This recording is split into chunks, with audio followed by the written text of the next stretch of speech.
Hello YouTube and people of the interwebs, welcome back to another Doctor Who video. Today I'm going to be taking you through everything we know so far about the new Christmas special Joy to the World, which is set to premiere on the 25th of December. I mean, it's a Christmas episode, so who could have guessed? But just like last year, it'll be both on iPlayer and BBC and Disney Plus outside of the UK. In this video I'm going to cover who's writing it, who's acting in it, what the plot may be, because we've got some big clues after the clip from Children in Need last night. In fact, we've got two clips. So yeah, my theories for the plot and trying to piece it together, and what happens to our title character Joy, stay tuned for that. But first up, let's just jump straight in. Stephen Moffat, legendary Stephen Moffat, is the writer of this Christmas episode, which is probably music to the ears of most Doctor Who fans. Stephen is in fact my favourite Doctor Who writer. I said that with a lot of confidence. Probably my favourite Doctor Who writer. He's definitely up there as one of the best, and I'd argue he wrote one of, if not the best episode of the last season. Either way, the story goes that Russell T Davies was actually writing a Christmas special for this year, for 2024. However, with the strict deadlines imposed by both the BBC and Disney Plus, Russell simply didn't have time to make the script good enough. His effort had to be put into season 2, so he rang up Stephen Moffat, scrapped his script and went, look, Stephen, can you write your own from scratch? And it's Stephen Moffat, so of course he said yes. The truth is, I absolutely love doing Doctor Who Christmas, because I'm a big fan of Christmas. I absolutely adore Christmas. Then the email came through saying, Stephen, I need to get on to series 2. I'm never going to finish this Christmas script. Could you come in and write one? Another thing worth noting just quickly, there is a genuinely real possibility this will actually be Stephen Moffat's last ever episode, because the future of the show, I'm not going to say it's in jeopardy, but Disney haven't renewed it yet, and we know that Moffat hasn't written for season 2. Russell has confirmed in Doctor Who magazine that it's just him and new writers for season 2. So there is a real possibility that this is Stephen's last episode. But we've said that many times, so who knows. What about the cast, I hear you cry? Well, obviously the wonderful 15th Doctor returns. It wouldn't be Doctor Who without the Doctor. He is played as ever by the wonderful Ncuti Gatwa. We've also got a lack of Ruby Sunday here. The 15th Doctor has a new companion, or at least temporary companion, who probably has a tragic fate, but we'll get to that. Nicola Coughlan joins the team as Joy. I don't think Joy has a surname yet, but Joy. She will be acting as the companion throughout this episode, similar to how Catherine Tate was in The Runaway Bride, although Catherine did return a season later, so who knows, if season 3 gets commissioned, maybe Nicola will come back. But who else? Well, I won't lie. Shout out to the Radio Times. I stole this little cast list from one of their articles. But Jonathan Ayres is Melnak the Silurian. Spoilers, guys, the Silurians are in this episode. I mean, who are the villains of this episode would be a good question, but I think the Silurians are in it, but I don't think they're the villains. I think Villengard, or Villengard, or however each Doctor says it, because I think they all pronounce it differently, but Villengard. That corporation from Boom and the Doctor Dances and all these other times in Moffat Doctor Who, they're in this episode, and I think they're going to be the antagonists again. It seems to have a similar theming to Boom as well, with like capitalism and corporations, and it's very Stephen Moffat-y dialogue from the clips we've seen so far. They just can't stop themselves. Evil must logo. Peter Benedict will be in this episode as Basil, Julia Watson as Hilda. I presume these are two people, probably old people, who are going to be in the hotel, the Time Hotel. Niamh Marie Smith as Sylvia, Phil Baxter as Edmund Hillary, Samuel Sherpa Moore as Tenzing Norgay, Steph Diwali as Anita. As to who any of those characters are, I have as much clue as you do, but let me know some theories in the comments. Who is the dreaded Sylvia? It's not Sylvia Noble. Who's Basil? Like, what's Basil doing? In reality, they're probably relatively small roles, just little things and people that are in this hotel. But that brings us on to the plot, because I've mentioned it, the Time Hotel. What's a Time Hotel? Well, who better to explain it than Stephen Moffat himself? In the far, far future, Imagine that a hotel chain got hold of the idea of time travel. What's the first thing a hotel chain would do if they had time travel? They'd realise they had an opportunity to sell all the unsold nights in their own hotels in history. So there's this hotel which is selling rooms throughout time. As I said a minute ago, it all ties back to capitalism. But let's piece the plot together from what we know so far.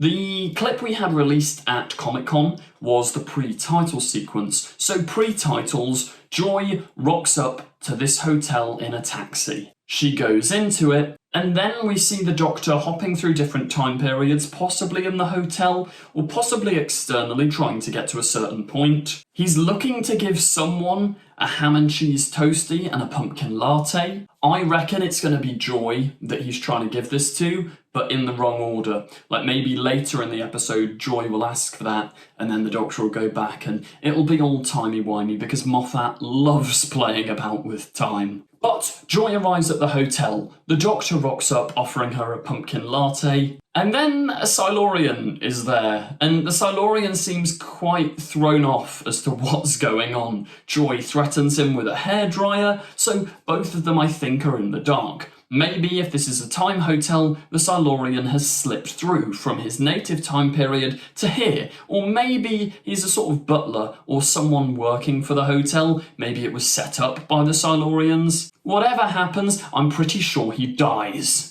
Very, very quickly, because in the Children in Need clip, we've seen his consciousness assimilated into a villain guard thing, and if we're going by the logic of Boom, that means he's probably dead, and yeah, they've adapted his consciousness. As for what kills him, probably the antagonist of this episode. Maybe there is a villain who's going round, and he gets zapped before he can tell the Doctor what this villain's plan is. I did forget to mention that the Silurian actually says an incredibly, seemingly random sentence here. The starseed will bloom, and the flesh will rise.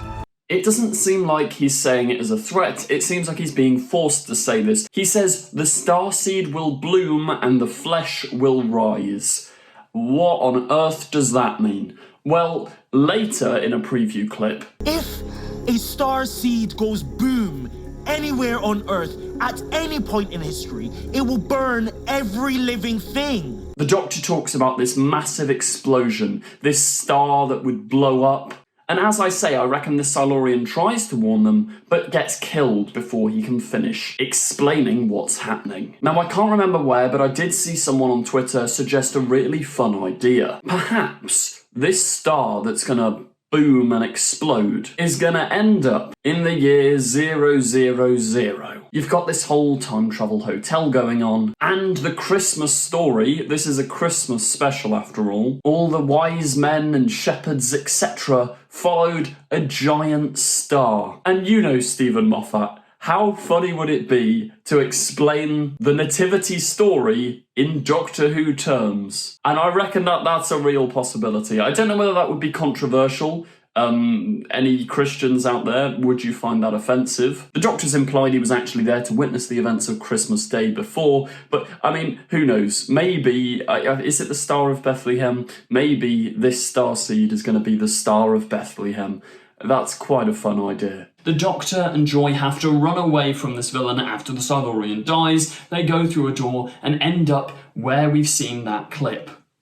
Back in the prehistoric era, they almost get eaten by a dinosaur, and then I don't know what happens. Like, are they actually going to get eaten by the dinosaur? Obviously they're not going to die, but it looked like something important was swallowed by the dinosaur, so I wouldn't be surprised if the Doctor goes into the dinosaur's stomach after it. I'm also wondering whether there's going to be a connection between the new spin-off coming out, The War Between the Land and the Sea, and this, because obviously The War Between the Land and the Sea explores Silurians, which are the cousin race to the Silurians. No, Sea Devils, which are the cousin race to the Silurians. Probably not though, because this isn't written by RTD, it's probably just a little coincidence. Maybe the Sea Devils will get a name drop or something, just an Easter egg to tease their upcoming season. As I said earlier, the villain may just be capitalism. Just like in Boom, they may be fighting the system rather than a specific antagonist. Which, I mean, it's no wonder Disney might not be recommissioning it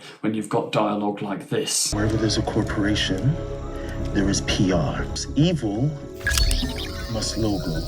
Anyway, after that, we don't know much, but we do know that Nicola's character is supposedly gonna break your heart. When asked about the episode, Nicola said she couldn't say much, but Joy will come in, have her life changed by the Doctor, and then she'll break your heart. Now the obvious one to go for there is, okay, she'll die. But I think that's incredibly unlikely. If it was Russell T Davies writing, I'd say sure. I mean, we've had Astrid Peth die on Christmas Day, and that was very sad. But it's Stephen Moffat. When was the last time Stephen Moffat let somebody die and they stayed dead? It doesn't happen, and it's not going to happen on Christmas Day. Moffat talks quite frequently about how much he enjoys, like, oh, Doctor Who's about hope, you can't just kill off a character. So I think it's unlikely that she'll die, but I think she'll see the Doctor do something and choose not to go with him. Similar to The Runaway Bride, where Donna says that thing about, like, you need someone to stop you. Russell T Davies has actually talked about how this episode is kind of a character exploration of what the Doctor's like when he's on his own. So yeah, I reckon the Doctor will do something that he'll come to regret in season 2, and it'll be something that Joy can't forgive. Hence why she doesn't choose to be a full-time companion. As for what that is though, I don't know. Let me know any theories you have in the comments section down below. Now the fact that Joy won't be the companion, does this mean we will see Belinda Chandra, our new companion? Probably not. As I say, it's written by Moffat, so I think season 2 is going to want a complete fresh start, and Varada Sethu's tenure will begin in episode 1 of season 2. However, I do reckon we'll get a trailer at the end, like a season 2 teaser trailer. Nothing long or major, just a couple of shots of the Doctor and Belinda, which I can't lie, I'm pretty hyped for. Will we see Ruby and her family? Probably not, but the one character I reckon we will see a brief appearance of is Anita Dobson's Mrs. Flood.